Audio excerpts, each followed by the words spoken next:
E deu ruim, hein? Deu muito ruim. O Bolsonaro estava em Araçatuba. O Bolsonaro tinha decidido que ele não participaria de nenhum evento nesse final de semana. Ele tinha aí marcado, o PL marcou para ele fazer a publicidade de TV e de rádio também dos candidatos do PL, principalmente na Baixada Santista, então de Santos, Guarujá, Praia Grande, e se desse tudo certo também de candidatos do interior de São Paulo.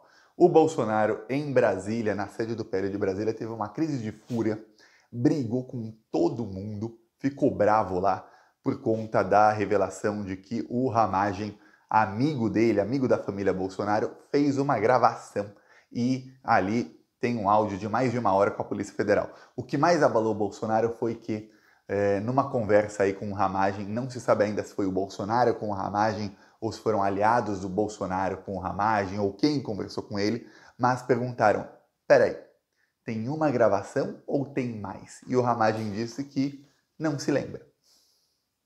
Aí deu ruim. Porque uma coisa é o cara negar. O cara negar falou, não sou eu.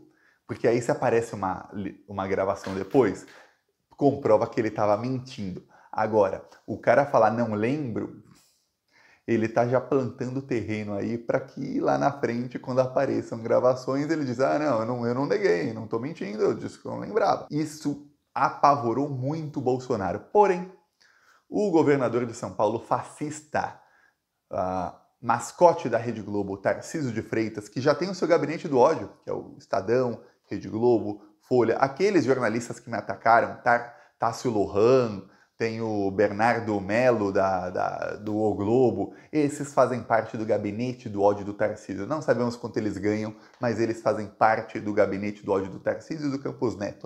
O Tarcísio é candidato a 2026, fez um discurso extremamente fascista na conferência nazifascista do CEPAC na semana retrasada, que foi bem amenizado pela imprensa.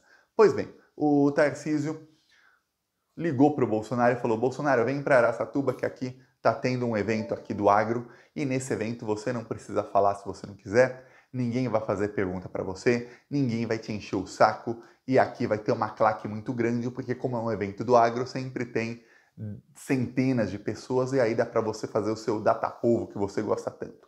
Pois bem, o Bolsonaro foi, mas não conseguiu esconder o sorrisinho amarelo, sabe aquele sorrisinho de quem não quer sorrir? Pois bem, passou vergonha Jair Bolsonaro em Araçatuba. E o pior, virou chacota nas redes sociais. Vou te mostrar aqui um trecho do Bolsonaro. Ele estava montando num cavalo e aí, em determinado momento, dá para ver aqui o pessoal e tal, falando com ele, e ele com carinha de bunda. Aqui, ó, evento do Bolsonaro. Vamos lá. Bolsonaro em Araçatuba. Opa.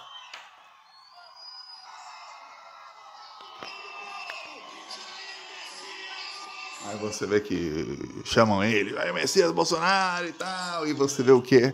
Que o lugar não está totalmente lotado.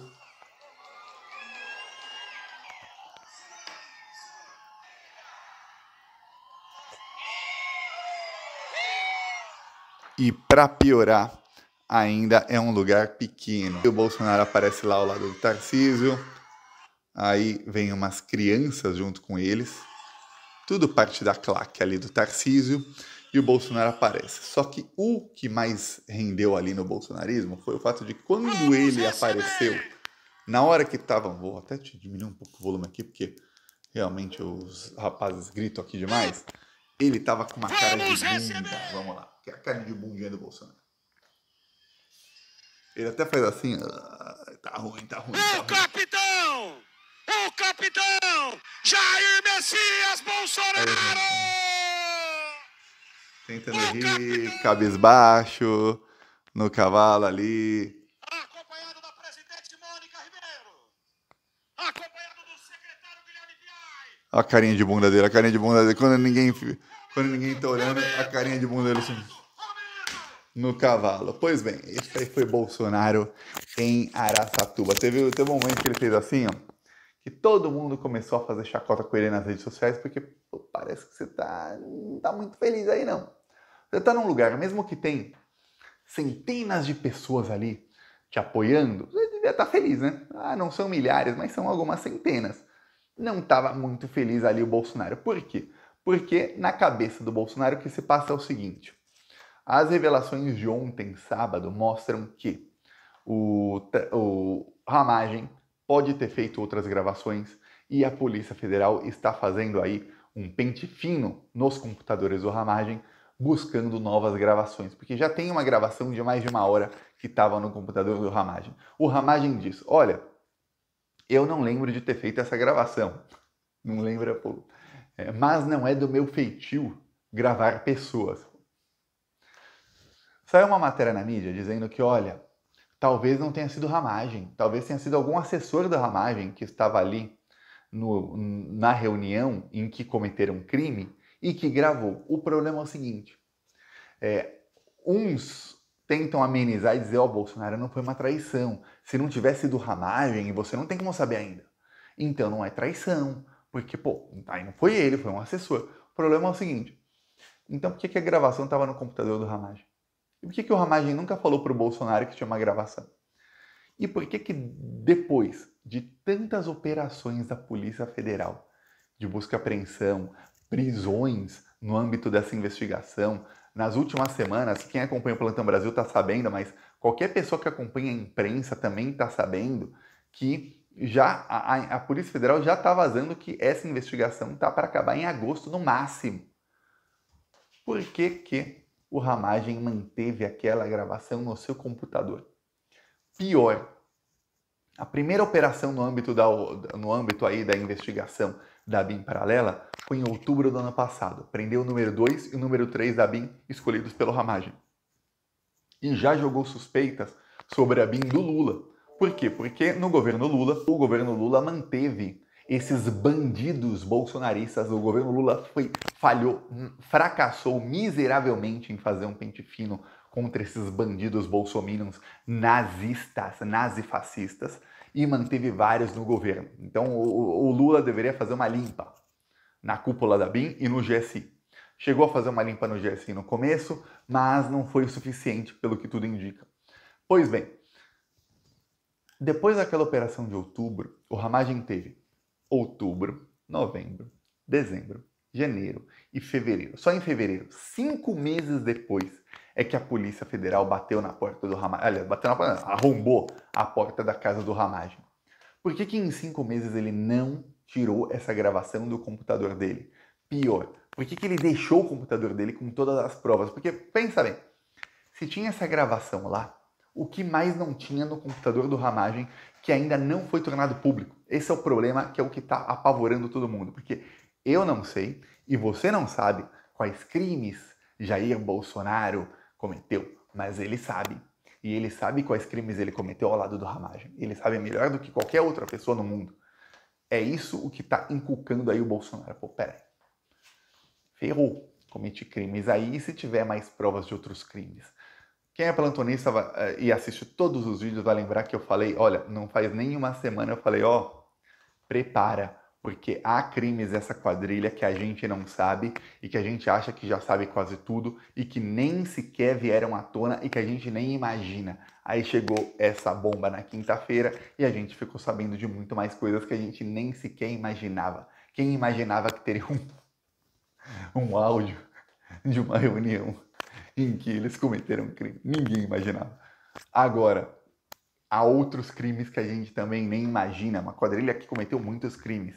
O Bolsonaro sabe e ele tá ali com nervos à flor da pele. Então ele foi para Araçatuba, não gravou os vídeos de campanha que deveria ter gravado, que o PL queria que ele gravasse. O Valdemar Costa Neto usou aí terceiros para pressionar o Bolsonaro para que ele gravasse esses vídeos. Ele falou que não, bateu o pé e falou que não vai gravar vídeo nenhum para ninguém. O Bolsonaro, nesse momento, está na condição de não confiar em ninguém. Ele foi no evento com o Tarcísio aproveitou o momento de fragilidade do Bolsonaro para falar, ó, vem para cá, confia em mim, tô contigo, ó, tamo junto, ó, vamos aqui para Araçatuba, a gente tá junto, tudo mais.